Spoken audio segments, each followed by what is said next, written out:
There is a particular cruelty in the theatre that has nothing to do with the stories performed upon its stages. It is the cruelty of attention, of 400 people looking at one person and seeing only what they expect to see.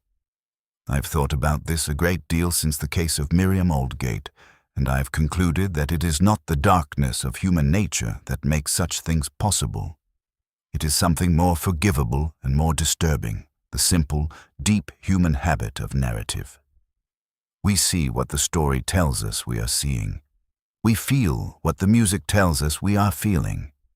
And when a woman dies in front of 400 people, and every one of them believes they are watching the finest performance of a celebrated career, the cruelty is not in any individual failure of perception. It is in the nature of theatre itself. The case came to us in an unusual way, which is to say it came to us before anyone knew there was a case. I was at the theatre that night, Holmes was not. He had declined the invitation with the particular brevity he applied to social engagements that held no investigative interest, and had remained at Baker Street with his chemicals and his own company. I went alone, which was not unusual, and I sat in the third row of the stalls at the Regal Theatre on Aldwych with the programme in my lap and the specific pleasant anticipation of a man who has been looking forward to something for several weeks. The production was Desdemona's Hour, a new dramatic work by the playwright Gerald Foss, who had made his name with 2 previous productions of considerable emotional power and was considered, in the theatrical circles I occasionally brushed against, to be doing something genuinely new with the form. The production had been running for 6 weeks to increasing acclaim, and its central performance, Miriam Aldgate as the play's protagonist, a woman navigating the collapse of everything she had built, had been reviewed in terms that I found, frankly, excessive, but that proved on the night I saw it to be entirely inadequate. Miriam Aldgate was 41 years of age. She had been on the London stage since she was 19, had built a reputation of the kind that accumulates slowly and then, at some point, tips into something else, into a quality of attention that an audience brings before the curtain rises, a readiness to be moved that is itself a kind of tribute. She was not beautiful in any obvious sense. Her face was too particular for conventional beauty, too much itself. But she had the quality that the stage demands and that no training can fully manufacture, a presence that made the air around her different from the air elsewhere. On the night of the 14th of October, in the second act of Desdemona's Hour, in the final scene of the play, Miriam Aldgate died. The audience did not notice. They applauded. I need to describe what I saw, because the description matters in a way that descriptions of theatrical performances rarely do. The final scene of Desdemona's Hour required Aldgate's character, a woman named Clara, whose long marriage has been built on a deception she has spent 20 years trying to believe was not a deception, to confront, alone on the stage, the full weight of what she has done and what has been done to her. It was a monologue of approximately 12 minutes' duration, and it ended with Clara sitting in a chair at the center of the stage and going still. The stillness of a woman who has arrived at a kind of peace that was not happiness, but was the end of a particular kind of suffering. This stillness, I later learned, was the performance's signature moment. Every review had mentioned it. The ability to be completely motionless on a stage while an audience held its breath was, apparently, one of Aldgate's specific gifts. On this night, the stillness lasted longer than usual. The house musician, a pianist positioned in the orchestra pit, held the final chord for what felt like a full minute. The lights dropped very slowly. The curtain came down. The audience, after a pause that contained the specific quality of people recovering from something they had not expected to feel, began to applaud, and then, gradually, stood. I stood with them. I was moved in the way that good theatre moves you, the specific physical quality of having had something true shown to you through invented people. I did not think about the length of the stillness. I did not think about Aldgate's color or her breathing. I was watching theater, and the story told me what I was seeing. It was only when the curtain failed to rise for the curtain call, when the applause continued for 4 minutes and the curtain remained down, and the murmuring began, and then the stage manager appeared at the side of the stage with an expression that he was managing very carefully, and said in a voice that was entirely controlled that Miss Aldgate was unwell and would not be taking her bow this evening. That the first cold thing moved through me. I was out of my seat before he finished speaking. The stage manager's name was Henry Plum. He was a thin, capable man of about 45, with the specific professional composure of someone accustomed to managing crises that the audience must not see, and he had deployed that composure so well for those few minutes after the curtain came down that I believe he had not yet fully admitted to himself what he was managing. He admitted it when I showed him my medical credentials, and he took me through the wings to the stage. Miriam Aldgate was in the chair, the same chair she had been in at the end of the play. She was still. The lights above the stage had been brought to working level, and the stage hands who had moved into the space were standing at a careful distance, in the specific posture of people who do not know whether to approach or not. I approached. I knew within 30 seconds of examination what had happened, though the confirmation of mechanism and cause would take longer. Her pulse was absent. Her skin carried the particular temperature of someone who had been gone for some time. Not minutes, but more. Her eyes, which were partially closed in the way the stage lighting had suggested was a performed serenity, were the eyes of a woman who had died not at the end of the monologue, as might first be supposed, but considerably earlier in it. I stood up and looked at Henry Plum, and I told him that Miriam Aldgate was dead, and that the police would need to be called. He looked at the chair. He looked at the stage around him, the set dressing, the props, all the furniture of a scene that had continued after the person at its center was no longer present to give it meaning. She finished the scene, he said. It was not a question. It was the specific statement of a man whose mind was struggling with something. She did not, I said. Or rather, she did not finish it as a living woman. Miss Aldgate died during the monologue. The audience did not know. He was silent for a long time. They gave her a standing ovation, he said. Yes, I said. They did. I sent a message to Holmes from the theater. He arrived 40 minutes later, by which time Lestrade had also appeared with 2 constables, and the theatre had been cleared of its audience with a management of information that the Regal staff performed with the automatic professionalism of people protecting a production even after the production had become irrelevant.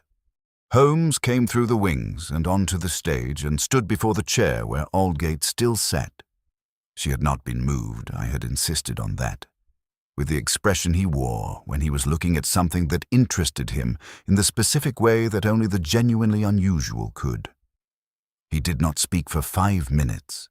He examined, without touching, the position of the body, the chair, the stage around it, the set dressing. He looked at the position of the lights above. He went to the wings on both sides and looked back at the chair from those angles. He went to the edge of the stage and looked at it from the perspective of the stalls. Then he turned to me. "When did she die?" he asked. "Approximately 35 to 45 minutes before I examined her," I said, "given the state of the body and the stage temperature." "The monologue runs 12 minutes, Holmes said. "The scene before it?" "Approximately 20 minutes. She was on stage alone for the full final scene, which is 32 minutes, including both the dialogue scene and the monologue." "So she died," Holmes said, "somewhere between 5 and 15 minutes into the final scene, while speaking, or while moving. Not, as one might first assume, during the static final moment." "Yes," I said. He looked at the chair again. "Watson," he said, "she died on that stage, in front of 400 people, and not one of them knew. The question I want answered is not how she died. The question is whether the people around her knew she was dying, and if so, who arranged for no one to notice." Holmes spent 3 hours in the Regal Theatre that night after the body had been removed and Lestrade had completed his initial process. He moved through the building with the systematic thoroughness he brought to physical spaces that had become crime scenes, though the word crime was still, at that point in the evening, conditional on the post-mortem results. I walked with him through parts of it and made notes, and stood back during the parts where his examination required him to be entirely alone with what he was looking at. The Regal was one of the older surviving theatres of central London, built in the 1840s, renovated twice, with the specific character of a building that had been added to rather than redesigned. The backstage area was a maze of corridors and staircases and storage rooms that made sense only if you understood the accretions of 80 years of practical theatrical need.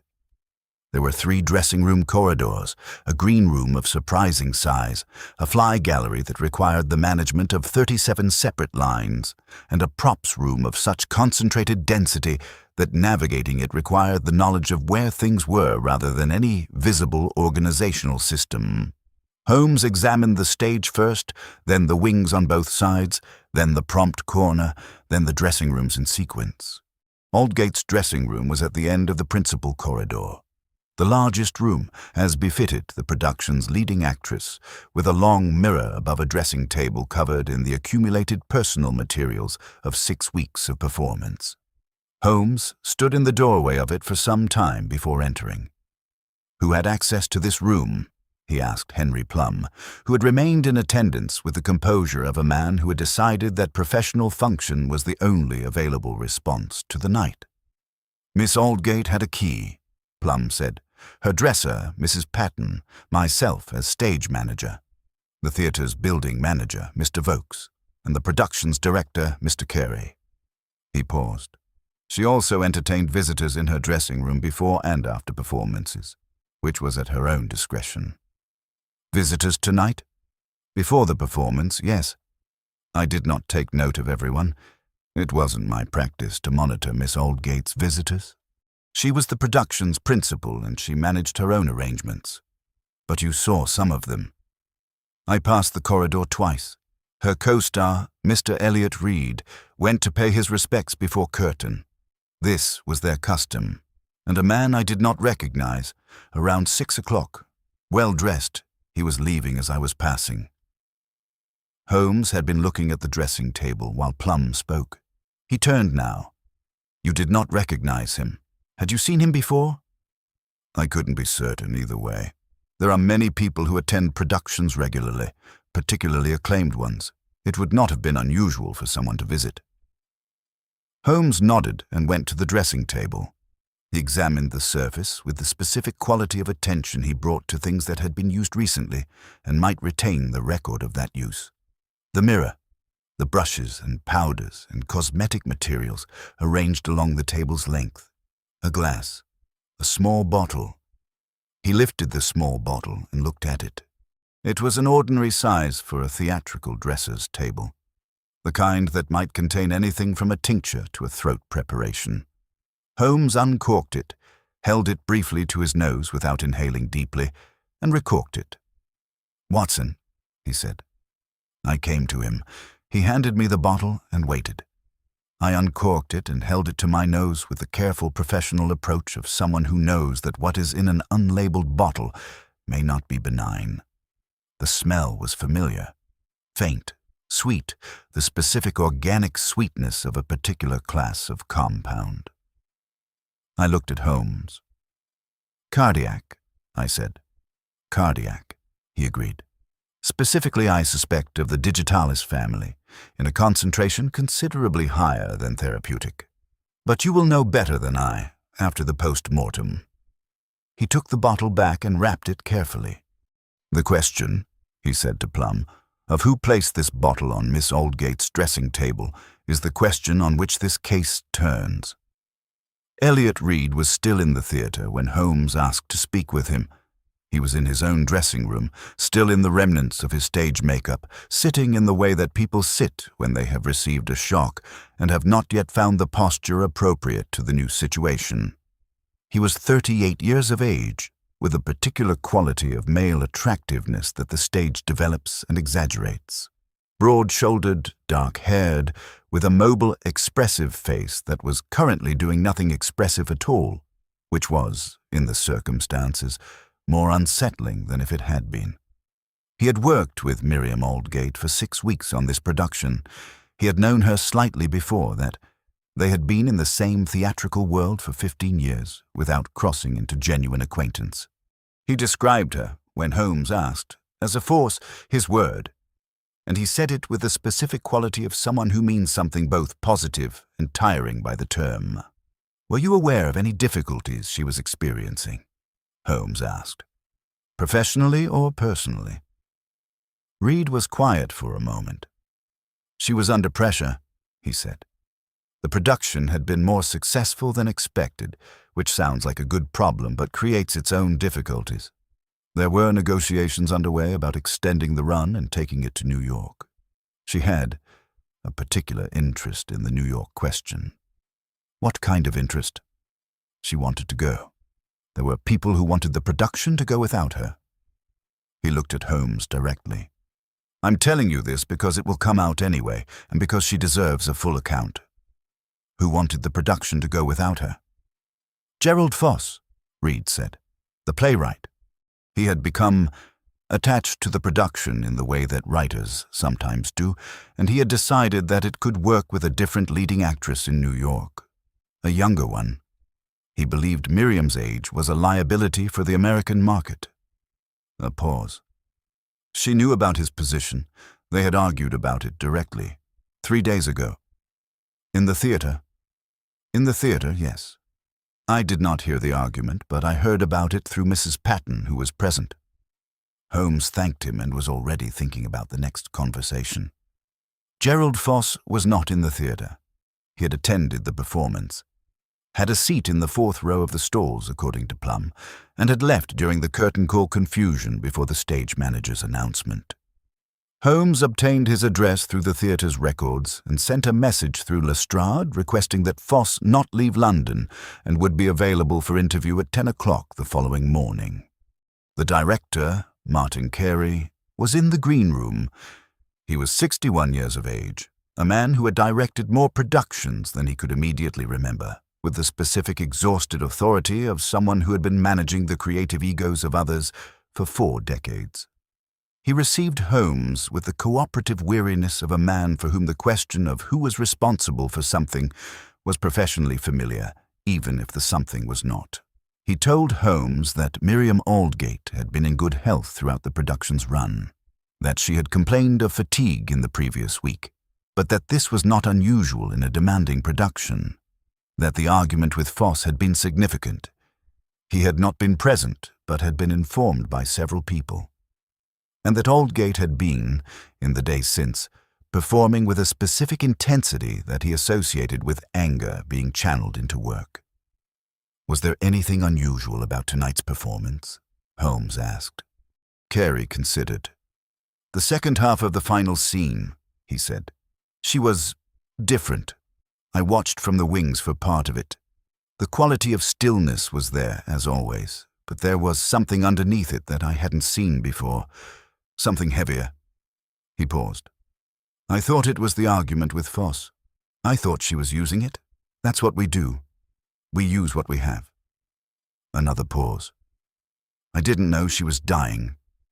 His voice had not changed, but something in the sentence sat in the green room with the particular weight of a truth that has arrived too late to be useful. Mrs. Agnes Patton had been Miriam Aldgate's dresser for 11 years.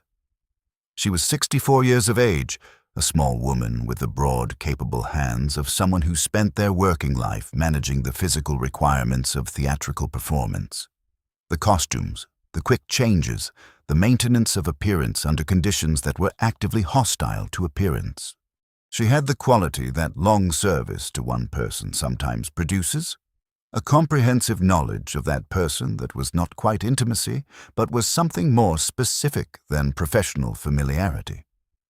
She was in the wardrobe room when Holmes found her, folding a costume with the automatic motion of someone keeping their hands busy because the alternative was not managing. She stopped folding when Holmes came in and looked at him with the direct, already said goodbye quality of a woman who had understood before Holmes arrived what the conversation was likely to be about. "You were with her before the performance tonight," Holmes said. "From 5 o'clock, Mrs. Patton said. "She arrived at 5. Performance at 7:30. "Tell me about the evening." Mrs. Patton sat down on the wardrobe room chair and folded her hands. "She was quiet," she said. "More quiet than usual. Not unhappy. She wasn't a person who showed unhappiness as a rule. But contained. She ate very little of what was sent up. She spent longer than usual at the Mirror. She had a visitor," Holmes said. "A man the stage manager didn't recognize. Around 6 o'clock. Mrs. Patton was quiet for a moment. Not a surprised quiet, Holmes noted. A deciding quiet. "He came twice this week," she said. This was the 3rd visit. He told her his name was Cooper. I don't know if that's his real name. He was solicitous. He brought something for her on the 1st visit, a gift of some kind. She accepted it. "What kind of gift?" Mrs. Patton looked at her folded hands. "A preparation. She had mentioned fatigue to him, apparently, and he said it was a tonic of some kind. A continental preparation that was very effective. She was skeptical at first. On the 2nd visit, he persuaded her. She used it. She began using it on Wednesday. 4 days ago, she said it helped. I noticed she seemed steadier after she used it. More herself. A pause. She used it tonight, before I left her to go to her entrance position. She said it helped her focus before a performance." Holmes and I looked at each other across the wardrobe room. "The bottle," I said. "On the dressing table." "Yes," said Mrs. Patton. "He left a second one on Wednesday. She was on her 2nd bottle." Holmes was already standing. "Describe the man. Everything you can." Mrs. Patton described a man of approximately 50, medium height, well dressed in the manner of someone who took care with appearance without being extravagant about it. Dark hair with grey at the temples. A precise quality about him. She used the word precise in the way people use it when they mean that a person's neatness has something studied about it. He spoke with an accent that was English but had something else underneath it. She could not say what. Holmes listened with his eyes half closed, the quality he had when he was committing a description to memory while simultaneously running it against the catalogue of people he already knew. When she finished, he asked, "How did he know to come to the theatre? How did he know Miss Aldgate?" Mrs. Patton looked at her hands again. "He said he was a friend of Mr. Foss. He said the playwright had mentioned that Miss Aldgate was finding the run tiring and he wanted to help." The room was quiet. "Gerald Foss sent him," Holmes said. "He said so," Mrs. Patton replied. "I don't know if it was true." Holmes sent an urgent message to Lestrade that night after we left the theatre and before the post-mortem had been completed. The message requested that Gerald Foss be detained rather than merely invited to a morning interview. He sent a second message to the chemical analyst at St. Bartholomew's Hospital, requesting a specific toxicological analysis of the bottle contents. He sent a third message to a contact I did not know in the direction of the theatrical world, asking about any man named Cooper recently connected to the London stage. Then he sat at the Baker Street window until 4 in the morning and did not speak, and did not play the violin, which was the specific quality of a case that had moved beyond intellectual interest into something that required a different kind of engagement. I slept badly and woke at 6 to find him still at the window with a cold cup of tea beside him and the expression of a man who has been rearranging something in his mind and has arrived at an arrangement that satisfies him. "The death," he said without preamble, "was designed to occur on stage." I sat down. "You believe it was deliberate?" "I believe it was precise. The tonic was not administered once and left to chance. It was administered over 4 days, in controlled doses, in a preparation that was calibrated to produce a cardiac event within a specific time window. The person who created it, Cooper, whatever his real name is is someone with pharmaceutical knowledge. He looked at me. But the timing. Watson, the timing is not incidental. It was designed so that she would die during the performance. On stage. Why? I said. That is the question I have been sitting with for the past 3 hours, he said, and I have come to a conclusion that I want to test this morning. Because there are 2 possible answers, and they lead to very different places. Tell me. The first is that the death on stage was intended to look like a natural death occurring in extraordinary circumstances. A woman of 41, known to be fatigued, performing an emotionally demanding role. She collapsed on stage, and no one knew until it was too late. The circumstances of the death provide a natural explanation that obscures the murder. And the second, he looked at the grey London morning. The second is that the performance itself was part of the design, that someone wanted Miriam Aldgate to die in front of 400 people, giving what appeared to be the finest performance of her life, and they wanted the audience to applaud. That the cruelty of that specific death, honored in the moment of dying by people who did not know she was dying, was not incidental. It was the point. I sat with this for a moment. That would require a particular kind of motivation. Yes, Holmes said. It would require the motivation of someone for whom humiliation was not sufficient, someone for whom ending was not sufficient, someone who wanted her last experience to be of a specific quality. Someone who hated her, I said. Someone who loved the theatre enough to use it, Holmes said. Which may be the same person. Or maybe 2 people. Gerald Foss was at his home in Bloomsbury when Holmes and I arrived with Lestrade at 9:30 in the morning. He had not left London as instructed, and he received us in his study with the expression of a man who had not slept and was managing his appearance of composure through the specific effort of will that writers apply to the management of reality. He was 44 years of age, with the angular, slightly unkempt quality of someone who spent most of his time in the life of his mind and regarded the physical world as an inconvenience to be managed with minimum expenditure of attention. His study was the concentrated disorder of active intellectual work. Manuscripts in stages of completion on every surface, books marked with ribbons and scraps of paper, a writing desk that showed the specific wear of years of daily use. He had heard about Aldgate's death. Word had reached him through the theatrical networks that move information quickly in the specific environment of the London stage. He knew she was dead. He did not know, as of our arrival, that the death was being treated as suspicious. Holmes informed him of this in the specific direct way he delivered information when the delivery of it was itself investigative, watching the response rather than managing it. Foss's response was not what I expected from a man who might be a murderer. It was not the careful composure of someone who had prepared for this conversation. It was the specific white-faced quality of someone receiving information that fundamentally disrupts an existing mental structure. Suspicious, he repeated. We believe she was poisoned, Holmes said. Foss looked at the manuscript on his desk. It was a long look, not avoidance, but the specific kind of look that people direct at things that are not the conversation when the conversation has become too large for the room. I did not poison her, he said. I want to say that plainly. Tell me about the man named Cooper, Holmes said. Something moved in Foss's expression. Cooper, he repeated. The name had a quality in his mouth of something he was tasting and finding less straightforward than he expected. He visited Miss Aldgate 3 times this week at the Regal, Holmes said. He told her dresser that you had sent him, that he was a friend of yours who had heard she was fatigued. I know a man named Cooper, Foss said. I would not describe him as a friend.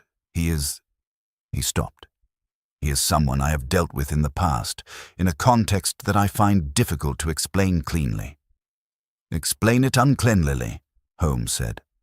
Foss looked at him, then he looked at the manuscript again. Then he said, I was in financial difficulty 18 months ago. A specific kind of difficulty, a debt of the kind that one incurs to certain people rather than to institutions. Cooper managed the collection of that debt. I repaid it. There was a period during the repayment when Cooper had knowledge of certain matters relating to my personal life that I would prefer to have remained private. He had leverage over you, Holmes said. He had information, which amounts to the same thing. Foss pressed his lips together. When the Aldgate situation arose, when I became concerned about the New York question and she made clear that she would not stand aside, Cooper contacted me. He had heard about the production somehow. He made a proposal. Holmes was very still. He proposed to manage the situation, Foss said. His voice had gone flat. He said he could resolve the difficulty. He said he had methods. I told him. He stopped again. A longer stop. I told him that I was not in the business of harming people and that the conversation was over. And did the conversation end? Holmes said. I believed it did, Foss said. I did not contact him again. He did not contact me. I assumed he had understood my position. He looked at Holmes with the expression of a man who has just arrived at a conclusion he would prefer not to have reached. Are you telling me he acted regardless? I'm asking whether that is possible, Holmes said. Foss was quiet for a long time. It is possible, he said. Cooper is... He searched for a word. He is a person for whom the successful completion of a problem is a matter of professional pride. If he had decided the problem was his to solve, he stopped. Describe him, Holmes said. The description matched Mrs. Patton's. The name Cooper, Holmes established through Lestrade's official channels and through his own considerable network, belonged to 3 men in London who could be described as operating in the territory between legal commerce and active criminality. The first 2 were eliminated quickly. One was in Edinburgh. One was demonstrably not the physical description provided. The third was a man whose actual name was not Cooper at all, but who used the name as a professional designation. His actual name was Marcus Thiele. He was 49 years of age, formerly of Vienna, latterly of London, and he operated in the specific space between pharmaceutical knowledge and the kind of services that pharmaceutical knowledge could provide to people with particular problems. He was known to 3 of Holmes's informants by the Cooper name, and to one of them by his real name. He had a room in Marylebone and an address in the city that served as an office for a legitimate import business that was the visible layer over a less legitimate set of activities.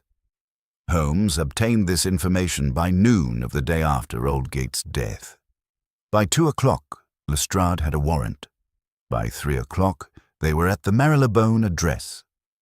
Thiele was not there.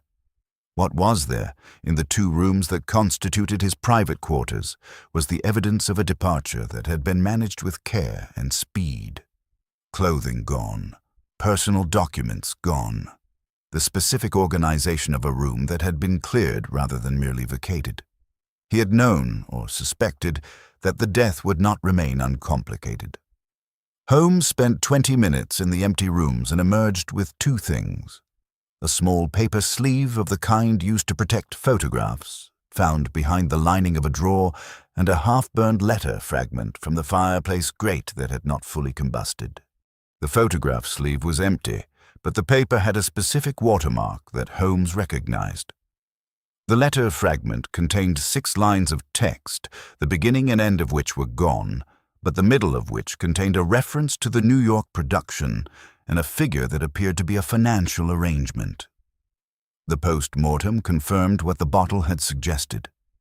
The preparation administered to Miriam Aldgate over the 4 days preceding her death contained a concentrated derivative of digitalis glycoside, the specific compound that, in therapeutic doses, is used to regulate cardiac function and, in the doses Thiele had calibrated, produced a progressive cardiac suppression that would, under the physical demands of a sustained theatrical performance, terminate the heart.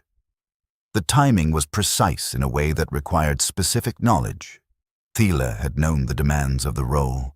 He had known the length of the final scene. He had calibrated the dosage so that the cumulative effect of 4 days of administration, combined with the physical and emotional intensity of the performance, would produce its result during that specific scene. The longest, most demanding, most emotionally concentrated section of the play. He had, in other words, built a mechanism as precise as a clock, set it running 4 days before the performance, and been confident enough in his calibration to leave the theater before the final scene ended. He had been in the 4th row of the stalls for the first act, Lestrade confirmed from the ticket records. He had not been present for the second. He wanted to see her alive, Holmes said when this information came in. We were at Baker Street, the information arriving in pieces through Lestrade's constables and Holmes's own channels. He attended the first act to confirm the mechanism was running correctly. And then he left. He didn't want to watch her die, I said. He didn't need to, Holmes said. He was confident in the engineering. He left because the result was, to him, a matter of professional rather than personal interest. I thought about this. Foss, I said. You believe Foss commissioned him after all? Holmes picked up the letter fragment from the table. The financial figure in this letter is consistent with a significant commission rather than the kind of informal favor that people do for acquaintances. And the reference to the New York production is specific enough to suggest that whoever wrote it was directly connected to the production. He set it down. But the letter is incomplete. And Foss's account of refusing the commission was given with a quality of distress that I found not necessarily honest, but consistent with a man who is genuinely uncertain about his own culpability. He may have refused the commission, and Cooper acted anyway, I said. Yes, or he may have given the commission, and is now attempting to construct a version of events in which he bears minimal responsibility. Holmes looked at the fire. Or there is a third possibility that I have been considering since last night. What third possibility? That Foss is not the only person who had reason to want Miriam Aldgate removed. That Cooper Teal was not working for Foss, but for someone else who had a different kind of interest in the outcome. He looked at me. Foss wanted her out of the New York production. That is a commercial motivation, significant but limited. The specific design of this death, on stage, during a performance, the audience applauding, that design has a quality that exceeds commercial motivation. It has a personal quality, the specific cruelty of it. Someone who wanted to humiliate her in the act of celebrating her, I said. Yes, the question is whether Foss is that person, or whether there is someone else whose relationship with Aldgate contained that specific quality of feeling.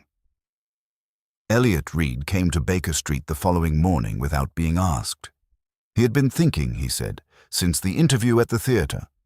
He sat in the visitor chair with the composure he had not entirely managed on the night of the death, and told Holmes something he had not told him before.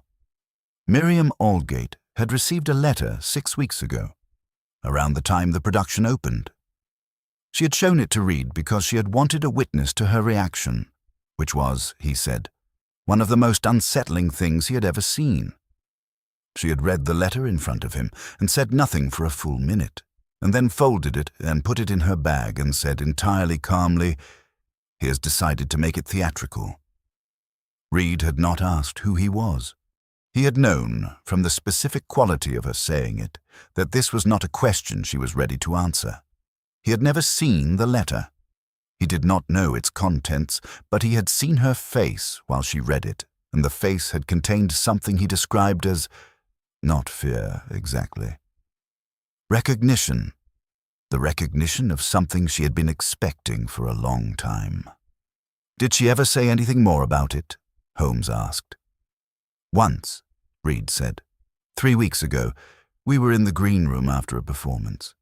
She said, I remember the exact words because they were strange. She said, he always understood that the stage was the only place where I was fully real. He's going to use that. Holmes was absolutely still.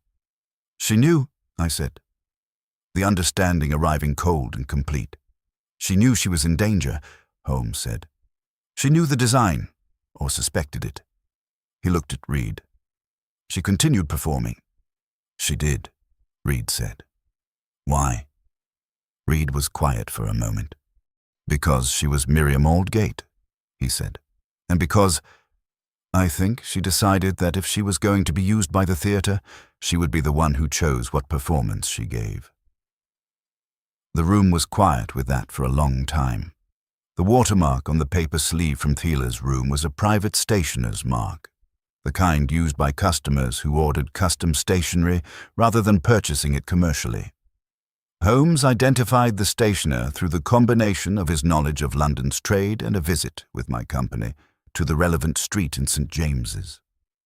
The stationer confirmed, after appropriate persuasion, that the watermarked paper was from an order placed by a man named Harlan Voss.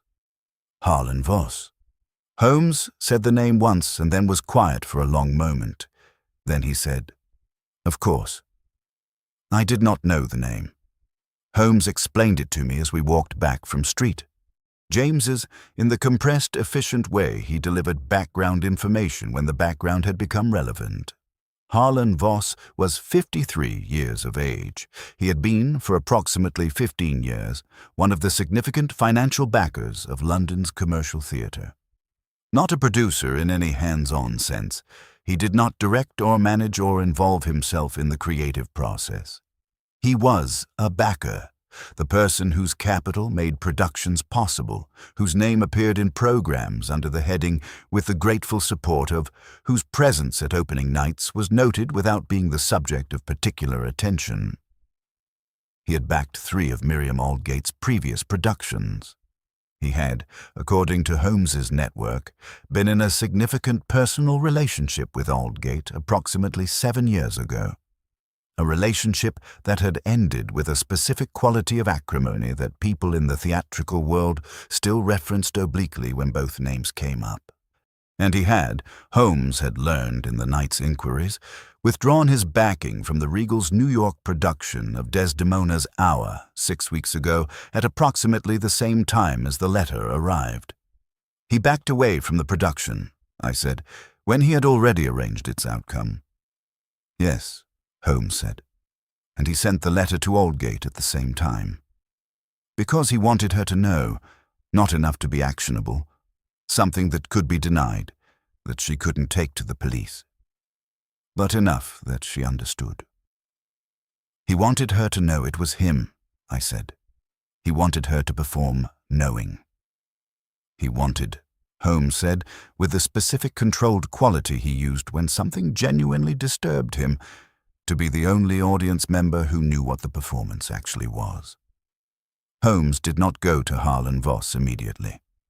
This was against Lestrade's instinct, which was to move the moment a name was established. Holmes argued for 24 hours, which he used in 2 ways. The first was to find Marcus Thiele. Thiele had not left London, which Holmes had suspected from the beginning. A man who managed disappearances professionally did not make the amateur's mistake of leaving. He made the professional's choice of becoming unremarkable. He was in a boarding house in Southwark, registered under a different name, and Holmes's network found him through the specific combination of the physical description and the continental background and the known habit of pharmacological supply that Thiele could not entirely set aside even in a period of lying low. Lestrade's men brought him in on the morning of the 2nd day. He sat in the interview room at Scotland Yard with the specific composed quality of a man who has been in this situation before and has a policy for it, and he said nothing useful for the first hour. It was when Lestrade, at Holmes's suggestion, mentioned the name Harlan Voss that the composed quality developed a crack. Small, barely perceptible. But Holmes was watching for it, and he saw it, and he leaned forward in his chair and said, "He gave you the pharmacological brief. He knew the specific compound to use, the digitalis derivative, because he understood the cardiac demands of the role and had medical knowledge from his own history. He was very precise about the timing." Thiele said nothing. He wanted her to die during the final scene, Holmes said. Not before. She needed to complete the performance. Not after. She needed to die before the curtain. The window was extremely specific. You are a professional, and you calibrated it professionally. But the brief came from someone who understood both the theatre and the physiology. Thiele looked at Holmes for a long time. Then, with the specific economy of a professional calculating the optimal response to a situation that has closed on him, he said, "The commission was through an intermediary. I did not meet the principal directly." "But you knew who the principal was," Holmes said. A pause. "Yes," Thiele said. Harlan Voss was at his home in Kensington when Holmes, Lestrade, and I arrived on the afternoon of the second day. It was a significant house, the house of a man who had spent 30 years in the management of significant capital and had accumulated the visible signs of that management with the taste of someone who genuinely loved what the capital could be used to acquire. The walls held paintings of quality. The shelves held books that had been read. The drawing room in which he received us had the specific quality of a space that had been arranged by someone for whom the arrangement of a room was a considered act. He was 53 years of age, and he looked, in the afternoon light of his drawing room, like a man who had been waiting, not anxiously. That was not the quality. More like a man who had made a reservation at a restaurant months in advance and had arrived precisely on time and was waiting to be seated. Holmes sat down across from him and said, "You loved her." It was not the beginning I'd expected. Lestrade, beside me, had the expression of a man managing his instinct to begin differently.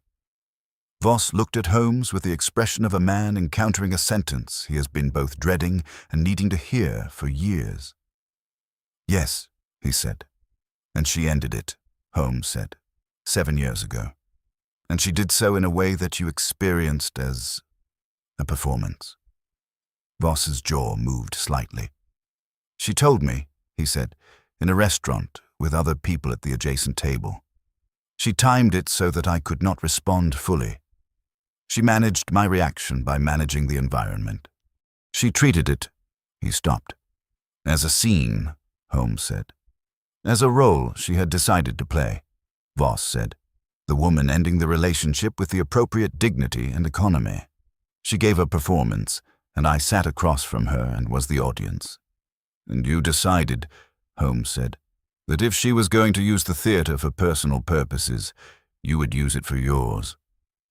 Voss looked at the room around him, the paintings, the books, the drawing room arranged with the care of someone who understood the arrangement of spaces. "I backed 3 of her productions," he said. "I gave her the stages she performed on. I made it possible, in a literal financial sense, for her to become what she became." He looked at Holmes. "And she used me. She used my money and my support and my love, and she performed for me the way she performed for everyone. There was no inside. There was only the performance." "So you decided to be the only person who saw the real performance," Holmes said quietly. "The performance she didn't know was being given. I wanted—" Voss stopped, started again. "I wanted the audience to love her in the moment she was dying. I wanted the standing ovation to be her death." He said it with a quality that I found more disturbing than anger would have been, a quality of satisfaction that was also, underneath it, grief. I wanted the last thing she experienced, if she experienced anything, to be exactly what she had always chosen over everything else. The audience, the approval.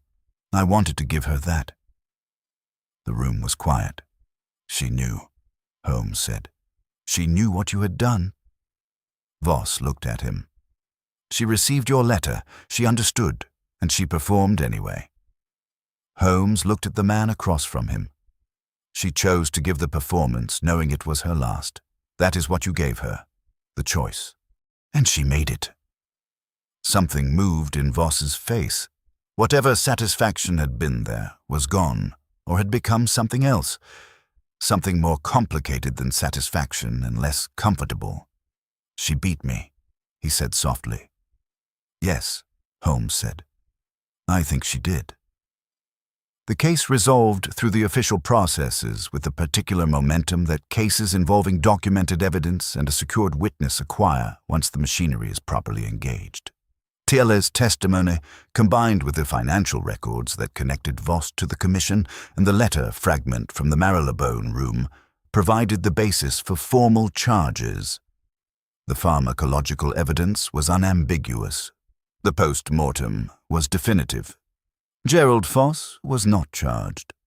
Holmes's final assessment was that Voss had been approached by Thiele on Voss's behalf, Thiele having learned of the Voss-Aldgate conflict through Voss's close attention to the production, and that Voss's refusal had been genuine, if not vigorous enough.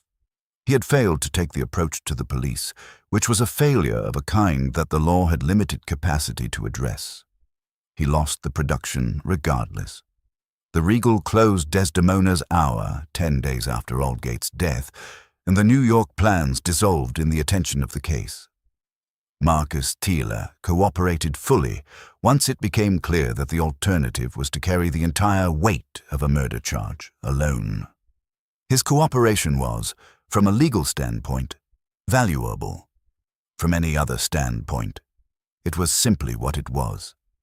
Harlan Voss made no attempt to deny the essentials of what Holmes had established. He engaged a solicitor of considerable ability, and the proceedings were lengthy and the eventual outcome occupied more column inches in the legal press than the theatrical. But the outcome was the outcome. Elliot Reed went back to the theater. He said, "When I ran into him at a dinner some months later and we spoke briefly about it, that there was nothing else to do, that Miriam Aldgate would have said the same." Mrs. Agnes Patton retired. She had been Aldgate's dresser for 11 years, and she did not take another principal. I heard from the theatrical world some months later that she had been given a position in a theatrical archive, cataloguing the records of productions that the archive maintained. It seemed appropriate. She had known Aldgate better than most people, and the archive was a way of continuing to know her. Holmes spoke about the case on 2 occasions in the weeks following its resolution. The first time, he said only this: "The use of someone's defining quality as the instrument of their destruction is the specific cruelty of someone who loved that quality." Voss did not hate the theater. He loved it. That is what made it available to him as a weapon. The second time was longer and came after an evening at the theater. A different production, a different theater, nothing connected to the case. We had seen a perfectly competent production of something unrelated, and we were walking back toward Baker Street through the October dark, and Holmes said, "She knew, Watson. She received the letter and understood it, and she performed anyway. Not because she was unafraid, because the stage was the place where she was, as she said to Reed, fully real." He tried to use that against her, and instead she used it herself. "It was brave," I said. "It was more than brave," Holmes said. "It was a choice about what meaning to make of an event she could not prevent. She could not stop what he had put in motion, but she could decide what the performance was." He walked a few more steps. The audience stood up. 400 people who had no idea what they were applauding stood up for her. "And he was the only one who knew," I said. "He was the only one who knew," Holmes said. And what he discovered, sitting there in the 4th row watching her perform, was that the knowledge did not give him what he thought it would give him. That watching someone be great in the moment of their dying is not the experience of having power over them. It is the experience of being their audience. He paused. She beat him. She performed the finest scene of her career, in the full knowledge of what it was, and when the curtain came down, the house gave her a standing ovation. He said nothing more for the remainder of the walk. I wrote the case that winter and put it in the drawer with the others. It stayed there for a long time. I'm not certain it belongs in print even now, but I set it down here because the story of Miriam Aldgate seems to me to be one that ought to exist in some form. The story of a woman who was used by the theater and who, at the last, used the theater herself and gave a final performance that no one who was there will forget, even though none of them knew what they were watching. The stage remembers everything. That was what Harlan Voss understood and what he tried to exploit. What he did not understand was that the stage belongs to no one but the person standing on it. Miriam Aldgate stood on it to the end. The curtain came down. The house stood. That is the whole of it.